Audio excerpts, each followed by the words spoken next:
What's up guys, welcome back to another video. Today I'll be showing you my Lego World War II army. In this army I have 5 vehicles and 30 minifigs.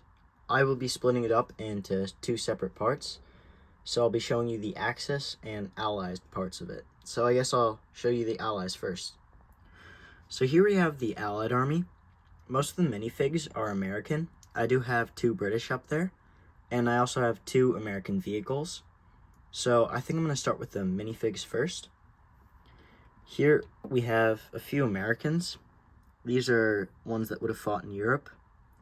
And for them I basically had a Brickmania sticker pack for the torso. A few of them have TMC printed arms. And some of them have printed helmets too. But I also use Lego bootlegs so that their legs don't look plain.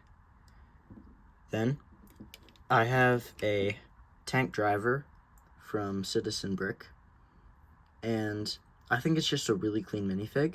I really like the gaiters, and the torso print is just really nice. It has back printing too. Then, also for the Americans, I have the Marines.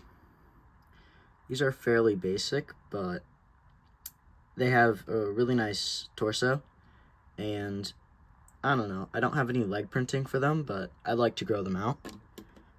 Then, this is just kind of a basic fig, but I have a Navy soldier who would have probably driven the landing crafts for D-Day.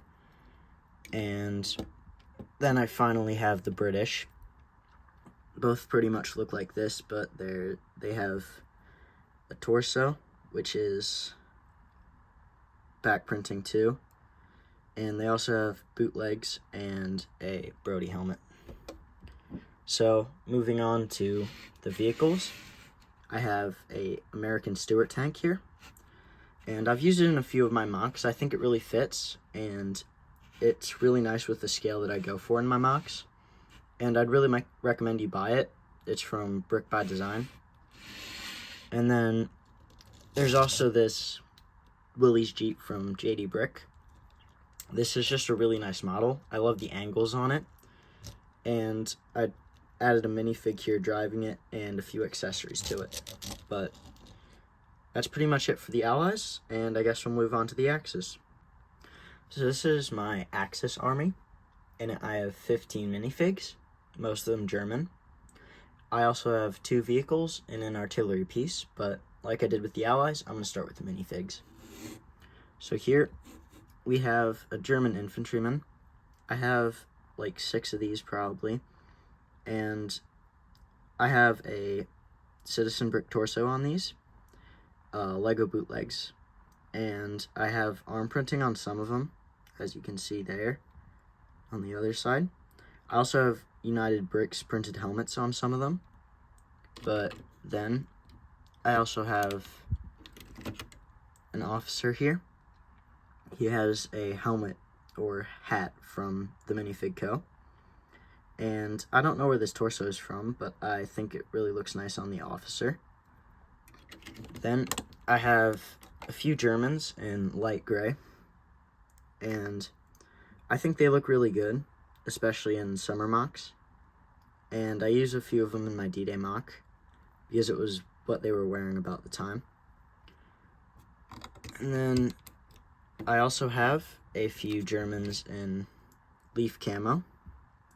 These are bodies from Brick Tactical, and I think they look really nice on the minifig, and they look really good in mocks that I do. I also have a few Japanese soldiers, like these ones. This is actually a torso from United Bricks, and this is one from Citizen Brick. So that's the minifigs. Now I think I'm going to show you the vehicles. First we have the Martyr 2 tank. I think this is a really cool design. It's by JD Brick, but this is pretty much a heavy tank, and it's a larger model. It's probably the largest tank that I have, but I think the angling is just great on this one, and I think it's just a really clean model. Then I have an Opel Blitz truck here. So this is a really large kit, and it's from Brick by Design. But I loaded up the back a little bit with some cargo, and I really like the design of it with the walls of the truck. I think they look really nice. Then we have the Pack 40, which is actually a design that I found on Bricklink. It actually gave instructions, and I think this is a really cool model. I couldn't quite find the parts for the back, whatever these are, but I think it still looks really nice. So that's my Axis army, and thanks for watching.